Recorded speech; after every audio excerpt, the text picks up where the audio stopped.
So first things first, how are you? Fine. It's Good. very Thank good to you. hear. So before we get into the record, I'd like to go back to when the two of you first met. Now, do you remember the first impressions you've had of each other? I remember very well the first impression I had of Margaret. It was a it was a small gig with Etienne Rapp conducting in Belgium, and Meg was leading the second violins. And I remember her just being a natural musician and somebody who played with her heart open and was curious and excited to be making music. And yeah, it was a big first impression when I first met her playing music. And I remember the American guy, just one of the boyfriend of one of my super good friends. Just I remember more like to be fun together and to just take drinks and good time. How much time between kind of this first meeting and kind of knowing that you made music to actually starting to work together? Did that take long? We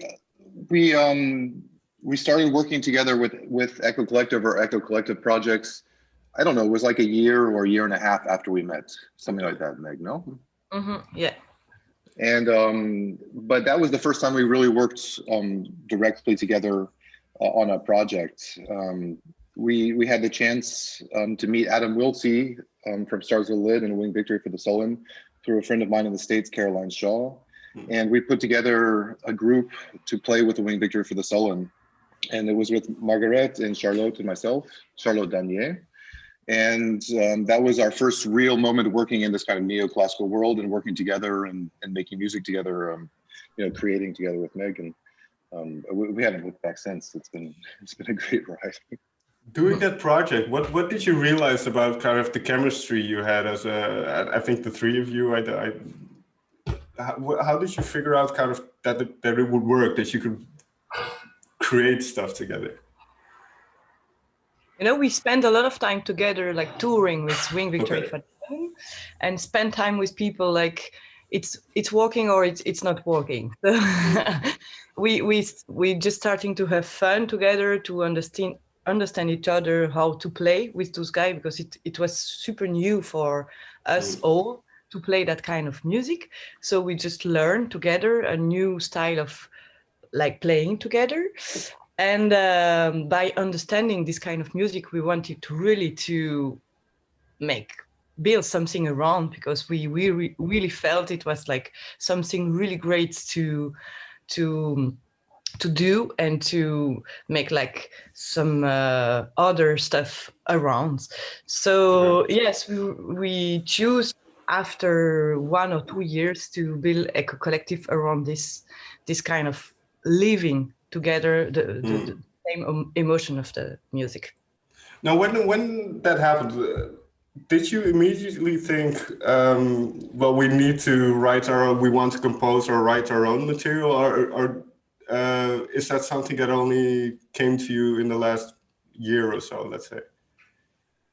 Well, initially when we created Echo Collective was initially to work in collaboration. We worked in collaboration with Wing Victory, Stars of the Lid, Dustin O'Halloran on the solo projects, Johan Johansson, right, Christina Vansu, Erasure. The list is quite long, and really we were a collaborative group. And through that kind of continued collaboration and creation with those people, we slowly got the desire to do our own projects and then to do our own composition as well.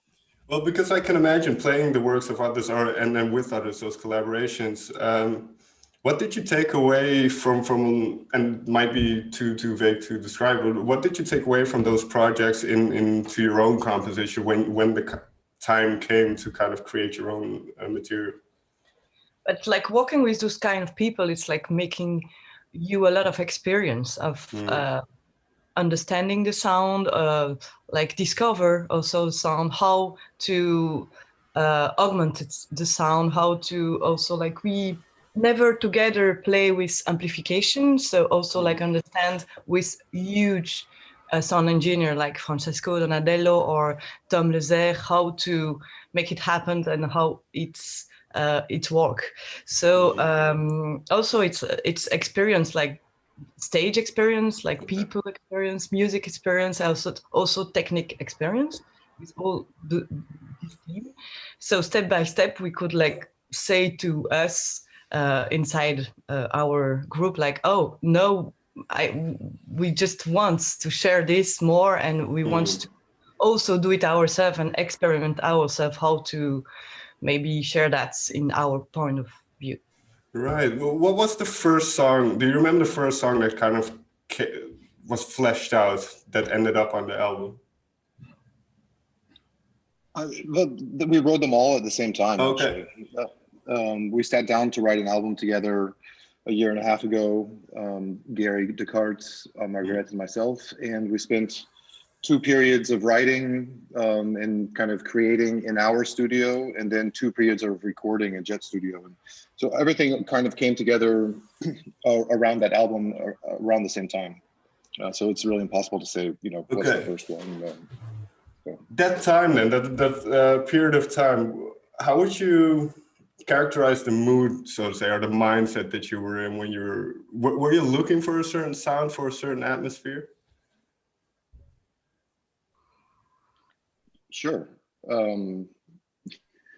Yeah, I mean, I think we were definitely looking for our sound.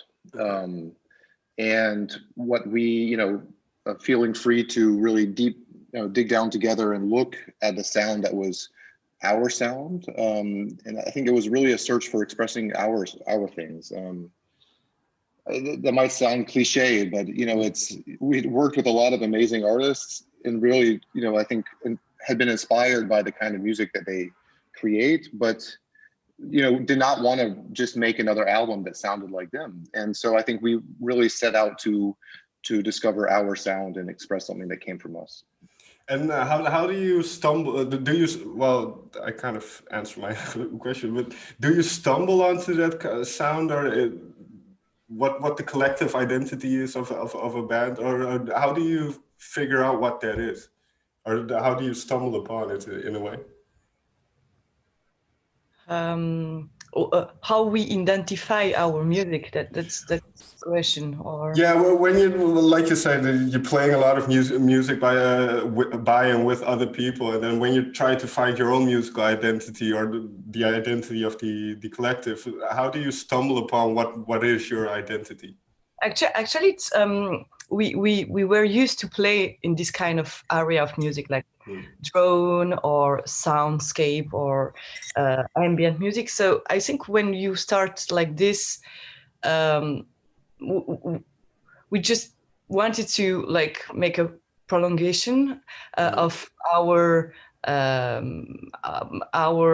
collaborative projects, without to like redo things, but just we are born in that kind of area, so we it's just intuitively we wanted to just like play our sound.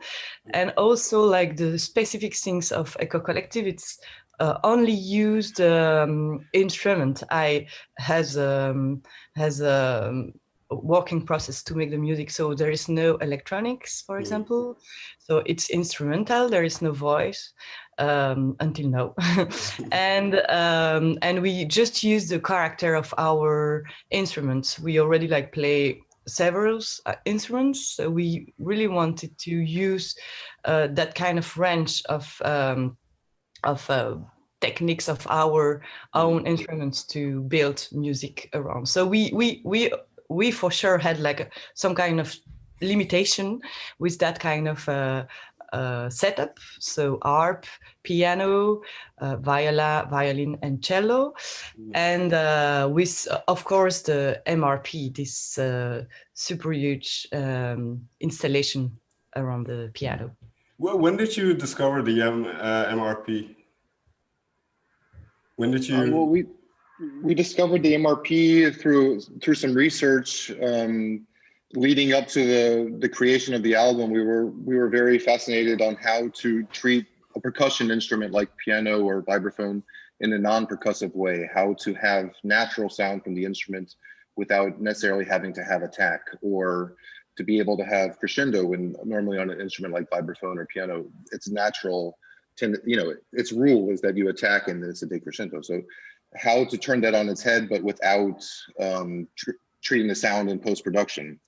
So we were researching actually vibraphone first, because we had, it's more logical. You can play vibraphone with a bow, for example, and we'd experimented with that, but we were looking for other things, and we stumbled across Andrew McPherson, who is a professor in London at the Augmented Instrument Lab at Queen Mary University, and he had created this instrument, the Magnetic Resonator Piano, which is basically a giant EBow that you put into the piano.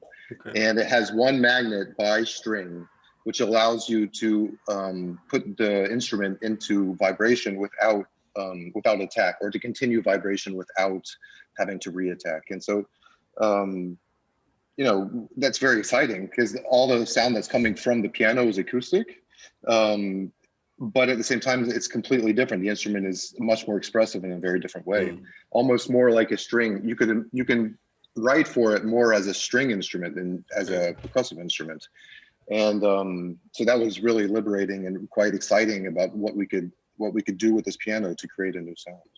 And then what is the next step then? Well, where did you go in terms of composition? Because now you have this new tool you can use.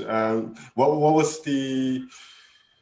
did you just experiment? Because I did read, and I'm not sure if I got this correct, but you only had a couple of days with the piano. That it was only available for about 3 days or so. Yes.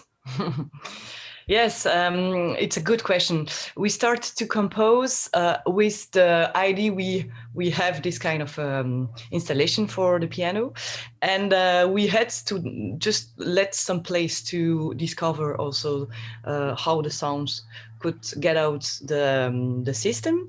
So we start to compose like with only our instruments, and we just guess how the sounds could be from the MRP.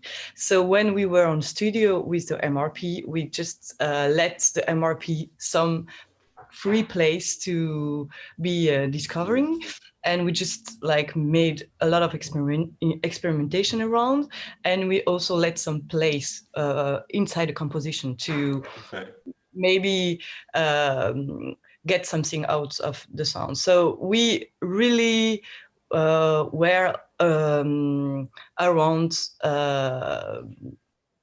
with expectation or discovering this kind of a microphone. So for sure, we made place for that, and it was like consciently.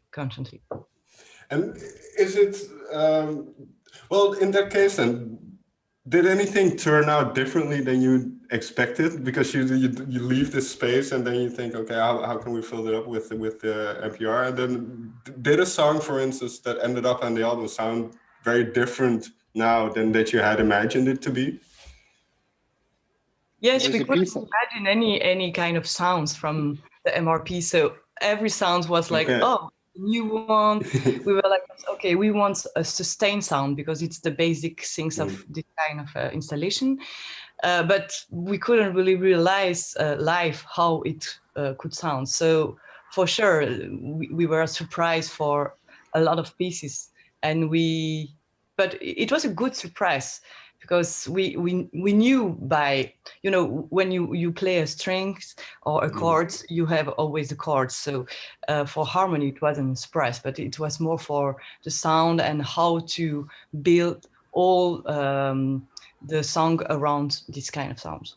Right, and that goes into, I suppose, the atmosphere of a song as well. And when you well, I don't know if it's the same on the listening side as on the creative side, but do you have certain moods that you specifically want to put in certain songs, or do you have certain themes or concepts attached to certain songs, or is it just a very free-flowing thing? A little bit of both. There's one in specific where we had a real idea of transmitting a certain feeling to the public, and that's Respire, the seventh track on the album. And one thing that we experience when we're performing this kind of music, especially on these long sets, sometimes it's an hour or an hour and a half with no stop, is that we feel our bodies getting slower and slower and kind of becoming extremely centered, and that's a really wonderful feeling. And so that's something we wanted to transmit to give in Respire. And so we did several things to try to instigate that feeling of slowing down. And one of them is that the piece actually gets slower from the beginning until the end on a diagonal. It gets slower and slower. And so hopefully the listener in that piece will start to feel the kind of feelings that we are having on stage when we're performing this kind of music. So that had a very specific kind of, okay, we want to transmit, we want to give this feeling. And others, it was more that we are, we created a color, and then we created a composition around that color, basically. Do you want people to listen to the album in a certain way, or can they do, in a sense, whatever they want with it? Yes, take a bath, or take a glass of whiskey, or relax, or you can also make the vaisselle, the washing, the dishes. The dish. Or also in a highway, like in a traffic jam. Or well, let me ask it a little bit differently to see. What did you, because I imagine this album has been done for a little bit. What did you hear the last time that you put it on, when you heard those songs? What kind of emotions did it conjure up in yourself?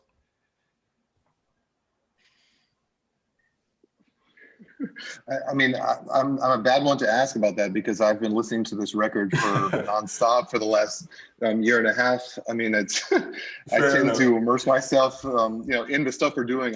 That's what I'm listening to. So my family and I have been listening to this album nonstop for a long time, and my kids ask for it. When Jack is in the car, and it's my youngest, and when he's a little bit antsy, he actually asks for the album, and I think he's asking to be soothed and relaxed. Okay. And so that's interesting. And so yeah, actually, I'm not sure the last time we listened to it, because we just listen to it all the time, basically. Okay. So but you're not sick of it yet, so that's a very good sign then. Well, I've always been like that. I tend to listen to things on repeat for a long time, so that's been a big part of my life forever.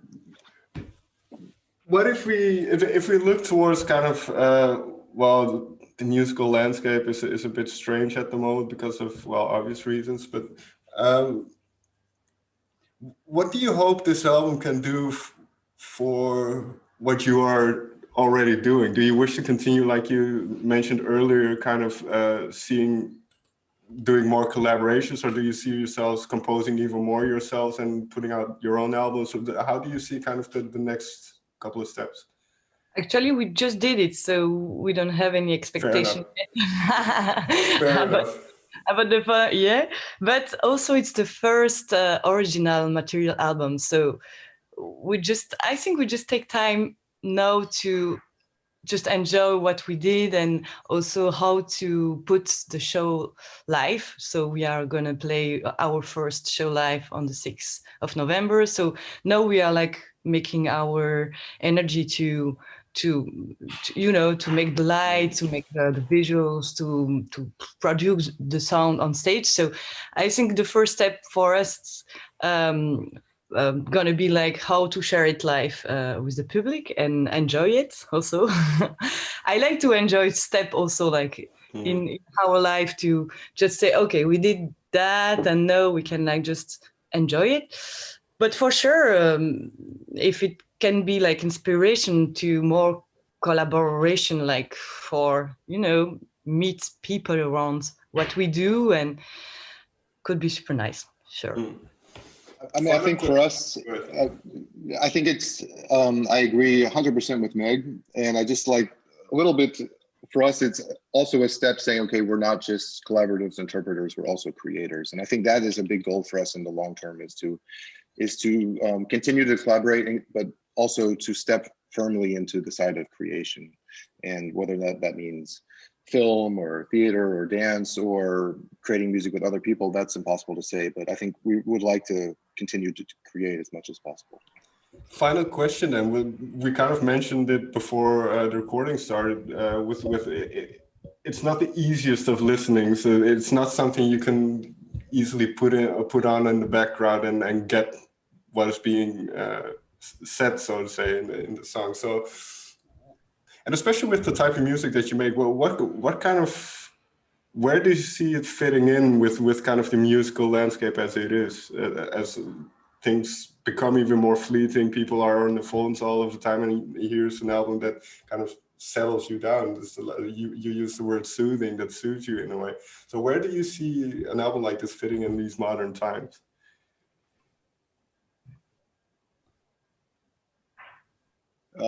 I think it's a call for people to slow down. And I hope that people will take the time to listen to it. I do think it's music that you don't have to be completely immersed in it to enjoy it. I think it's something that you can listen to while you do something, or it can be also something that you listen to while you are completely still and immersed in the music. I think it would be a great headphone listen, but I'm not joking. And I think if you're stuck in traffic, if you're stuck in a traffic jam, throw it on, because I think it can really be, or sitting on a train and just, letting the world go by and just taking a moment to slow down. So I hope people will take that moment, and I think the world needs it. I think part of why we're in the situation where we are with COVID is that the world has become too fast and too global in a way. And I think we have to slow down and be where we are and be local. And as much as anything, I think I hope people can use our music to find a moment to do that, and I hope people will change in that way as well. I have one more thought then to ask. What is one thing that each of you did in the last couple of months since the lockdown and everything that helped soothe your own mind, and then not including the album?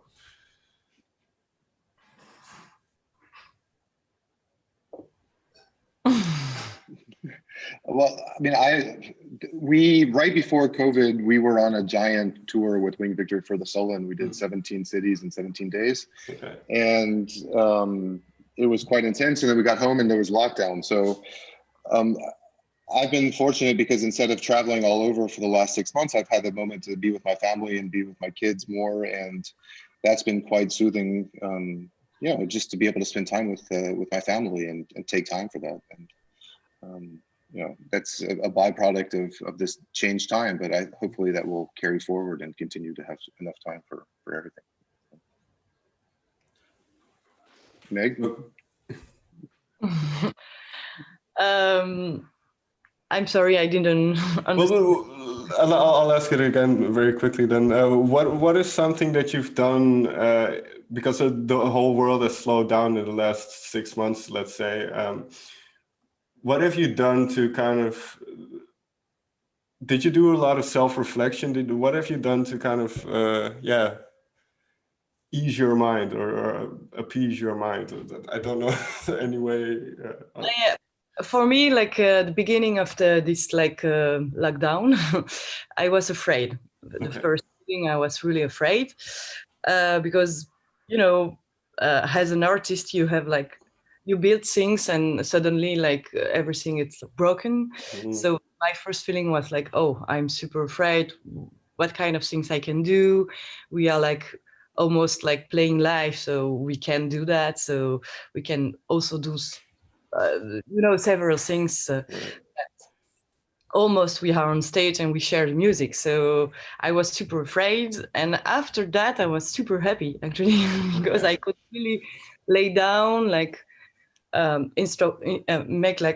introspective things, time to finally compose and enjoy the people with who I was living.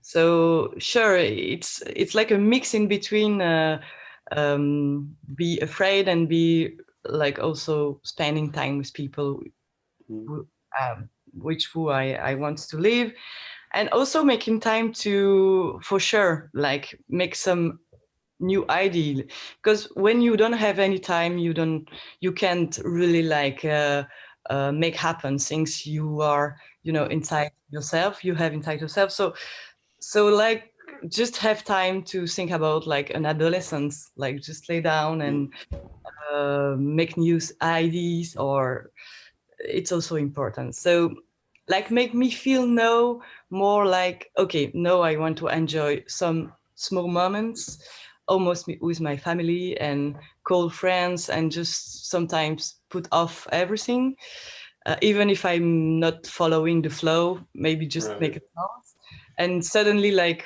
work hard and make a better balance in between like enjoying things and making things. For sure. Well, I agree. I think one of the hopefully positive offshoots of all of this is that we do realize that we don't have to live as fast, and we don't have to go to the office all the time, and we don't have to. I sincerely hope that people kind of learn a little bit of self-reflection through these times, but we'll see. Thank you very much for your time. I wish you the best with the record, and yeah. Hope to get to see you live at some point. Yeah, thanks, Robin. Yeah, All right. Thank you so much.